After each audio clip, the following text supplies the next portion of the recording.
हाय दोस्तों, मैं Tipra class 8 second semester paper third विज्ञान विषय का 2016 से लेकर 2023 तक के सभी बहुकल्पीय प्रश्नों को आज हम हल करने वाले हैं। ताकि दोस्तों हम सबसे पहले 2016 का प्रश्न पत्र हल करते हैं। तो दोस्तों यह प्रश्न पत्र जो पूछा जाता है वो 25 नंबर का पूछा जाता है, जिसमें से आपको 12 नंबर लाना पड़ता है। तो आइए दोस्तों हम सबसे पहले 2016 का बहुविकल्पी प्रश्न हल करते हैं। तो दोस्तों इसमें कुल मिला के 5 प्रश्न पूछे जाते हैं बहुविकल्पी में। ताकि दोस्तों सबसे पहले पहला प्रश्न हल करते हैं।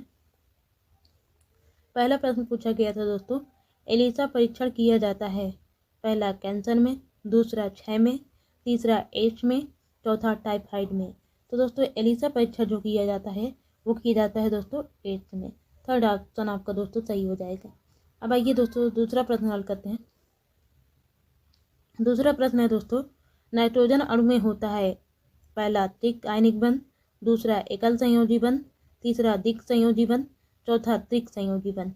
तो दोस्तों नाइट्रोजन अणु में जो होता है वो होता है दोस्तों त्रिक संयोजी बंध, क्योंकि नाइट्रोजन का जो क्रमांक होता है वो 7 होता है, और जब ये एक दूसरे के साथ बॉन्ड बनाते हैं तो त्रिक संयोजी बॉन्ड बनाते हैं दोस्तों, एक दूसरे से दोस्तों त्रिक संयोजी बॉन्ड बनाते हैं। अब आइए दोस्तों तीसरा प्रश्न हल करते हैं। आगे दोस्तों तीसरा प्रश्न पूछा गया था, किसी तत्व का क्रमांक 15 तथा द्रव्यमान संख्या 40 है तो तत्व के परमाणु के नाभिक में न्यूट्रॉनों की संख्या होगी पहला 18, दूसरा 58, तीसरा 40, चौथा 25। तो दोस्तों इसमें क्या करते हैं, द्रव्यमान संख्या में से क्रमांक घटा लेते हैं। ताकि दोस्तों 40 में से जब हम 15 को माइनस करेंगे तो हमारा कितना आएगा, 10 में 5 जाएगा 5, और यहाँ पे बचा 3 में से 1 जाएगा दोस्तों 25। तो 25 ऑप्शन कौन से में है, चौथा में। तो चौथा ऑप्शन आपका दोस्तों सही हो जाएगा। अब आइए दोस्तों चौथा प्रश्न हल करते हैं। चौथा प्रश्न है दोस्तों, दाएं निलय से अशुद्ध रुधिर किस अंग में चला जाता है पहला फेफड़ा में, दूसरा हृदय में, तीसरा त्वचा में, चौथा यकृत में। तो दोस्तों दाएं निलय से अशुद्ध रुधिर जो जाता है वो जाता है दोस्तों फेफड़ा में, और हृदय में दोस्तों निलय और दायां निलय और बायां निलय दोनों होता है, इसलिए हृदय नहीं होगा, त्वचा भी नहीं होगा और यकृत भी नहीं होगा। अब आइए दोस्तों पांचवा प्रश्न हल करते हैं। पांचवा प्रश्न है दोस्तों, पेट्रोल में होती है पहला यांत्रिक ऊर्जा, दूसरा विद्युत ऊर्जा, तीसरा ध्वनि ऊर्जा, चौथा रासायनिक ऊर्जा। तो दोस्तों पेट्रोल में जो होती है वो होती है रासायनिक ऊर्जा। चौथा ऑप्शन आपका दोस्तों इसमें सही हो जाएगा। अब आइए दोस्तों 2017 का प्रश्न पत्र हल करते हैं। तो दोस्तों इसमें पहला प्रश्न जो पूछा गया था वो पूछा गया था, निम्नलिखित में से चूना पत्थर का रासायनिक सूत्र है पहला NO2CO3 यानी सोडियम कार्बोनेट, दूसरा CaOH यानी कैल्शियम हाइड्रोक्साइड, तीसरा कैल्शियम ऑक्साइड और चौथा कैल्शियम कार्बोनेट। तो दोस्तों चूना पत्थर का जो रासायनिक नाम है वो है दोस्तों कैल्शियम कार्बोनेट, और इसको दोस्तों सोडियम कार्बोनेट कहते हैं, यानी धावन सोडा कहते हैं, धावन सोडा। और इसको दोस्तों कैल्शियम हाइड्रोक्साइड इसको क्या कहते हैं, बुझा चूना कहते हैं, और इसको दोस्तों कली चूना कहते हैं, कैल्शियम ऑक्साइड इसको बोलते हैं, और इसको कैल्शियम हाइड्रोक्साइड इसको बुझा चूने बोलते हैं।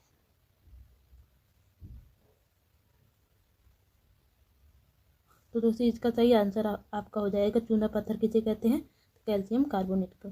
चौथा ऑप्शन आपका दोस्तों इसमें सही है। अब आगे है दोस्तों दूसरा प्रश्न 2017 का, सोलर सेल में मुख्य रूप से ऊर्जा का रूपांतरण होता है पहला प्रकाश ऊर्जा का विद्युत ऊर्जा में, दूसरा प्रकाश ऊर्जा का रासायनिक ऊर्जा में, तीसरा रासायनिक ऊर्जा का प्रकाश ऊर्जा में, चौथा ऊष्मीय ऊर्जा का प्रकाश ऊर्जा में। तो दोस्तों सोलर सेल जब सूर्य से प्रकाश ग्रहण करके तो वह क्या करता है, प्रकाश ऊर्जा को क्या करता है, विद्युत ऊर्जा यानी विद्युत ऊर्जा में बदल देता है, जिसके बाद हम टीवी चलाते हैं, फ्रिज चलाते हैं, कूलर चलाते हैं। तो ये क्या हुआ, सोलर सेल जो है प्रकाश ऊर्जा को क्या करता है, विद्युत ऊर्जा में बदल देता है। तो पहला ऑप्शन आपका दोस्तों सही हो जाएगा। अब आइए दोस्तों तीसरा प्रश्न हल करते हैं। तीसरा प्रश्न है दोस्तों, पेलेग्रा रोग किस विटामिन की कमी से होता है पहला विटामिन ए, दूसरा विटामिन बी, तीसरा विटामिन सी, चौथा विटामिन डी। तो दोस्तों पेलेग्रा रोग जो होता है वो होता है विटामिन बी की कमी से। अब आइए दोस्तों चौथा प्रश्न हल करते हैं। चौथा प्रश्न है दोस्तों, जड़ों द्वारा वर्धी प्रजनन होता है। पहला आलू में, दूसरा शकरकंद में, तीसरा अदरक में, चौथा गन्ना में। तो दोस्तों जड़ों द्वारा जो वर्धी प्रजनन होता है वो होता है शकरकंद में। दूसरा ऑप्शन आपको दोस्तों इसमें सही हो जाएगा। अब आइए दोस्तों पांचवा प्रश्न हल करते हैं। वह उत्तोलक जिसमें आलम एवं आयास के मध्य भार होता है, तो उसे क्या कहते हैं? पहला हैंडपंप, दूसरा चाकू, तीसरा ट्रॉली, चौथा फावड़ा। तो दोस्तों जिसके मध्य में भार होता है उसे हम कहते हैं द्वितीय उत्तोलक। द्वितीय उत्तोलक,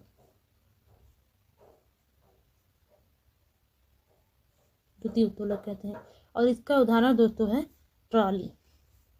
थर्ड ऑप्शन आपका सही हो जाएगा, क्योंकि इसके बीच में दोस्तों, ट्रॉली के बीच में हम भार रखते हैं और एक तरफ आलम्ब होता है और एक तरफ अयाज होता है, और इसके बीच में दोस्तों भार होता है, इसे द्वितीय उत्तोलक बोलते हैं। अब आगे है दोस्तों 2018 का प्रश्न पत्र। तो ये 2018 का है।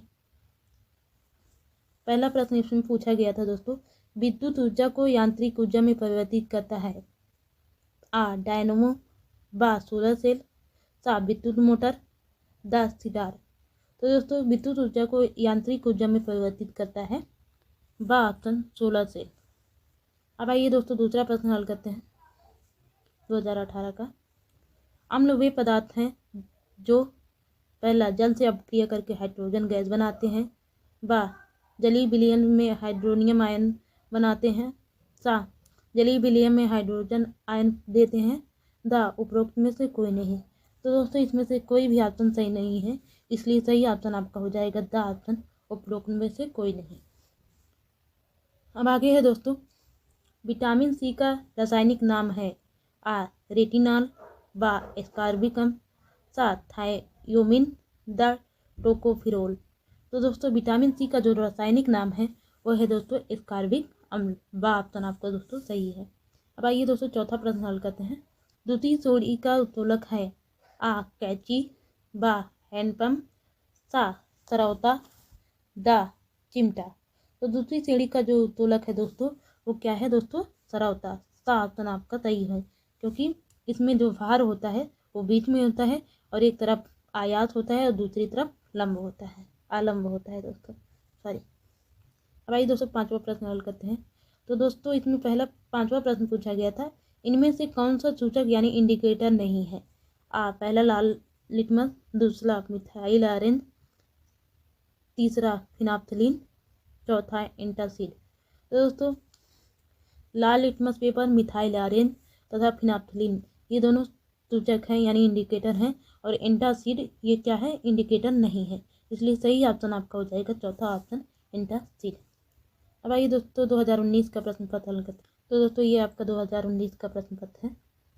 इसमें पहला प्रश्न दोस्तों पूछा गया था, पित्त रस बनता है। आ आमाशय में, बा ग्रहणी में, सा छोटी आंत में, दा यकृत में। तो दोस्तों पित्त रस कहाँ बनता है दोस्तों? यकृत में बनता है, चौथा ऑप्शन आपका दोस्तों सही है। अब दोस्तों दूसरा प्रश्न पूछा गया था, तृतीय श्रेणी के उत्तोलक का उदाहरण है। आ सरौता, बा कैंची, सा बोझ या कूड़ा उठाने वाली गाड़ी, दा चिमटा। तो दोस्तों इसमें सही ऑप्शन आपका हो जाएगा तृतीय श्रेणी के उत्तोलक कौन कौन सा उदाहरण है? दा ऑप्शन चिमटा, क्योंकि इसमें जो भार होता है वो एक साइड होता है और दूसरी साइड आलम होता है और बीच में दोस्तों बल होता है। अब आगे है दोस्तों तीसरा प्रश्न तीसरा प्रश्न पूछा गया था 2019 का, प्रकाश संश्लेषण की क्रिया में कौन सी गैस निकलती है? पहला CO2, दूसरा O2, तीसरा NH3, चौथा N2। तो दोस्तों प्रकाश संश्लेषण की क्रिया में जो गैस निकलती है वो निकलती है ऑक्सीजन गैस यानी O2। अब आइए दोस्तों चौथा प्रश्न हल करते हैं। चौथा प्रश्न पूछा गया था, एक तत्व के समस्थानिक में होते हैं। पहला, परमाणु संख्या समान लेकिन द्रव्यमान संख्या भिन्न। दूसरा, परमाणु संख्या भिन्न लेकिन द्रव्यमान संख्या समान। तीसरा, परमाणु संख्या और द्रव्यमान संख्या दोनों भिन्न होते हैं। चौथा, परमाणु संख्या और द्रव्यमान संख्या दोनों समान होते हैं। तो दोस्तों, एक तत्व के समस्थानिक में होते हैं परमाणु संख्या समान लेकिन द्रव्यमान संख्या भिन्न। तो पहला ऑप्शन आपका दोस्तों इसमें सही हो जाएगा। अब आइए दोस्तों 5वां प्रश्न देखते हैं 2019 का। तो 5वां प्रश्न दोस्तों पूछा गया था, चंद्रमा क्या है? पहला, देवता। दूसरा, तारा। तीसरा, उपग्रह। चौथा, ग्रह। तो दोस्तों, चंद्रमा क्या है? चंद्रमा हमारी पृथ्वी का एक अकेला उपग्रह है। सा ऑप्शन आपका दोस्तों इसमें सही हो जाएगा। अब आगे दोस्तों 2020 का प्रश्न बदल करते हैं। दोस्तों 2020 का, इसमें दोस्तों पहला प्रश्न पूछा गया था, जूल का मात्रक है कार्य का। दूसरा, ऊर्जा का। तीसरा, कार्य व ऊर्जा दोनों का। चौथा, शक्ति का। तो दोस्तों जूल जो है वो कार्य और ऊर्जा का दोनों का मात्रक है, क्योंकि हम किसी कार्य को बिना ऊर्जा के माध्यम से नहीं कर सकते, इसलिए कार्य और ऊर्जा दोनों का मात्रक क्या होता है? जूल होता है। अब आइए दोस्तों दूसरा प्रश्न हल करते हैं। रबी की फसल है, पहला मक्का। दूसरा, ज्वार। तीसरा, बाजरा। चौथा, चना। तो दोस्तों रबी की जो फसल है वो है चना। अब आगे है दोस्तों तीसरा प्रश्न 2020 का, चंद्रग्रहण की घटना होती है, पहला अमावस्या के दिन। दूसरा, पूर्णिमा के दिन। तीसरा, अमावस्या की रात। चौथा, कभी भी नहीं। तो दोस्तों इसमें सही ऑप्शन आपका है, चंद्रग्रहण की जो घटना होती है वो होती है दोस्तों पूर्णिमा के दिन। दूसरा ऑप्शन आपका दोस्तों इसमें सही हो जाएगा। अब आइए दोस्तों चौथा प्रश्न देखते हैं 2020 का। चौथा प्रश्न दोस्तों 2020 का था, डीपीटी के टीके से बचाव होता है, पहला डिप्थीरिया का। दूसरा, काली खांसी का। तीसरा, टिटनेस का। चौथा, उपयुक्त तीनों का। तो दोस्तों डीपीटी के टीके से बचाव होता है तीनों का, इसलिए सही ऑप्शन आपका हो जाएगा चौथा ऑप्शन सभी। आइए दोस्तों 5वां प्रश्न देखते हैं। CaSO4 में कैल्शियम की संयोजकता है, पहला +1। दूसरा, +2। तीसरा, -2। चौथा, -1। तो दोस्तों इसमें सही ऑप्शन आपका है, कैल्शियम की जो संयोजकता होती है वो होती है +2। दूसरा ऑप्शन आपका दोस्तों इसमें सही हो जाएगा। अब आइए दोस्तों 2021 का प्रश्न देखते हैं। ये है दोस्तों 2021 का प्रश्न पत्र। तो दोस्तों इसमें पहला प्रश्न पूछा गया था, जब पृथ्वी की उपछाया से चंद्रमा होकर गुजरता है तब होता है, पहला पूर्ण चंद्रग्रहण। दूसरा, सूर्य ग्रहण। तीसरा, खंड चंद्र ग्रहण। और चौथा, चौड़ा प्रकाश। तो दोस्तों जब पृथ्वी की उपछाया से चंद्रमा होकर गुजरता है तब होता है दोस्तों खंड चंद्र ग्रहण। अब आइए दोस्तों दूसरा प्रश्न देखते हैं। लैक्टिक अम्ल पाया जाता है, पहला सेब में। दूसरा, दही में। तीसरा, अंगूर में। चौथा, टमाटर में। तो दोस्तों लैक्टिक अम्ल से क्या बनता है? लैक्टिक अम्ल से बनता है दोस्तों दही। दूसरा ऑप्शन आपका दोस्तों इसमें सही हो जाएगा। अब आगे है दोस्तों द्वितीय वर्ग का उत्तोलक है, पहला तराजू। दूसरा, सीसा। तीसरा, चिमटा। चौथा, सरौता। तो द्वितीय उत्तोलक का उदाहरण है दोस्तों सरौता। द ऑप्शन आपका दोस्तों सही हो जाएगा, क्योंकि इसमें बीच में भार होता है और एक तरफ आलम्ब होता है और दूसरी तरफ बल होता है। अब आइए दोस्तों चौथा प्रश्न देखते हैं। ज्वालामुखी का फूटना है, आ मंद परिवर्तन, बा अनुकूल परिवर्तन, सा अप्रत्यावर्ती परिवर्तन, द अनियमित परिवर्तन। तो दोस्तों ज्वालामुखी का जो फूटना होता है वह होता है अनियमित परिवर्तन। द ऑप्शन आपका दोस्तों सही हो जाएगा। अब आइए दोस्तों 5वां प्रश्न हल करते हैं 2021 का। निम्नलिखित में से चूना पत्थर का रासायनिक नाम है। तो दोस्तों यह रिपीटेड प्रश्न है 2016 का। पहला, सोडियम कार्बोनेट। दूसरा, कैल्शियम हाइड्रोक्साइड है दोस्तों, यहाँ पे 2 रहेगा। तीसरा, कैल्शियम कार्बोनेट। चौथा, कैल्शियम हाइड्रोक्साइड। तो दोस्तों इसका सही आंसर आपका है, चूना पत्थर का जो रासायनिक नाम है दोस्तों वो है कैल्शियम कार्बोनेट। सा ऑप्शन आपका दोस्तों सही है। और सोडियम कार्बोनेट को हम लोग बोलते हैं धामन सोडा, और कैल्शियम हाइड्रोक्साइड को बोलते हैं भुजा चूना, और कैल्शियम ऑक्साइड को बोलते हैं दोस्तों कली चूना। अब आइए दोस्तों 2022 का प्रश्न पत्र हल करते हैं। दोस्तों 2022 का प्रश्न पत्र है, इसमें पहला प्रश्न पूछा गया था, एमकेएस पद्धति में ऊर्जा का मात्रक है, पहला कैलोरी, दूसरा जूल, तीसरा न्यूटन, चौथा मिलीग्राम। तो दोस्तों ऊर्जा का मात्रक क्या है, अभी हमने आपको 2020 के प्रश्न पत्र में बताया था। ऊर्जा और कार्य का मात्रक क्या होता है, वो होता है दोस्तों जूल। दूसरा ऑप्शन आपका दोस्तों सही हो जाएगा। अब आइए दोस्तों दूसरा प्रश्न देखते हैं 2022 का। नासा का मुख्यालय स्थित है, पहला आंध्र प्रदेश में, दूसरा बेंगलुरु में, तीसरा यूरोपीय संघ में, चौथा वाशिंगटन डीसी में। तो दोस्तों नासा का जो मुख्यालय है वो स्थित है वाशिंगटन डीसी में। अब तीसरा प्रश्न है दोस्तों, निष्क्रिय गैस का इलेक्ट्रॉनिक विन्यास है, पहला 2 और 6, दूसरा 2 और 7, तीसरा 2 और 8, चौथा 2, 8 और 2। तो दोस्तों निष्क्रिय गैस का जो इलेक्ट्रॉनिक विन्यास है वो है दोस्तों 2, 8। तीसरा ऑप्शन आपका दोस्तों इसमें सही है। अब आइए दोस्तों चौथा प्रश्न देखते हैं 2022 का। जल में घुलनशील विटामिन है, पहला विटामिन ए, दूसरा विटामिन डी, तीसरा विटामिन के, चौथा विटामिन सी। तो दोस्तों जल में घुलनशील विटामिन जो है वो है दोस्तों विटामिन बी और सी। इसमें खाली सी ऑप्शन दिया है इसलिए चौथा ऑप्शन हो जाएगा। और ए, डी, ई तथा के क्या है, वसा में घुलनशील विटामिन है।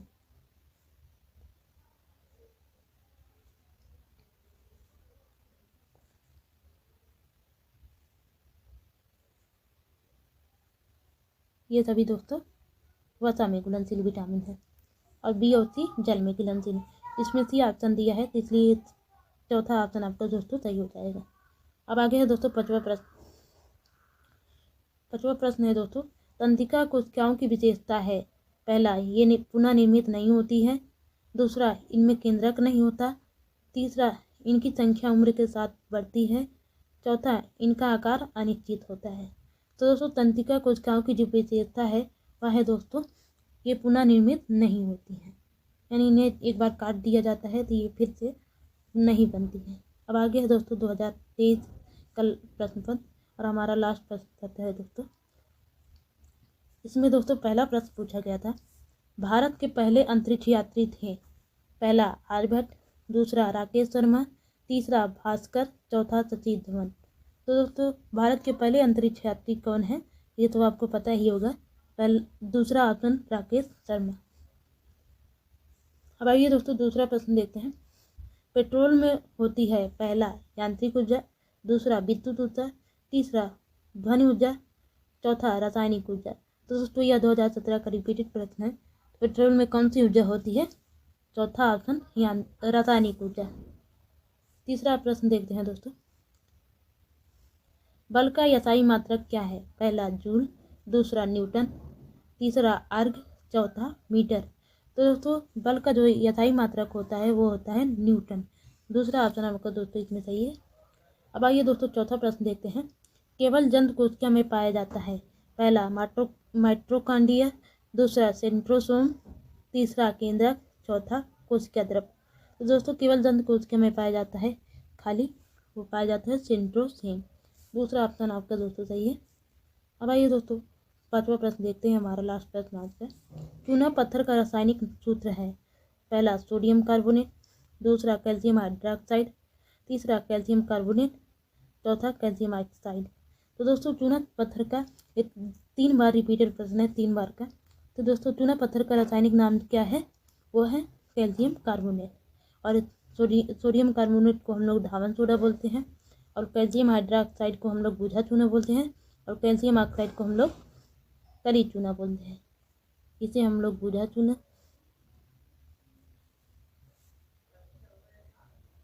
और इसे हम लोग कली चूना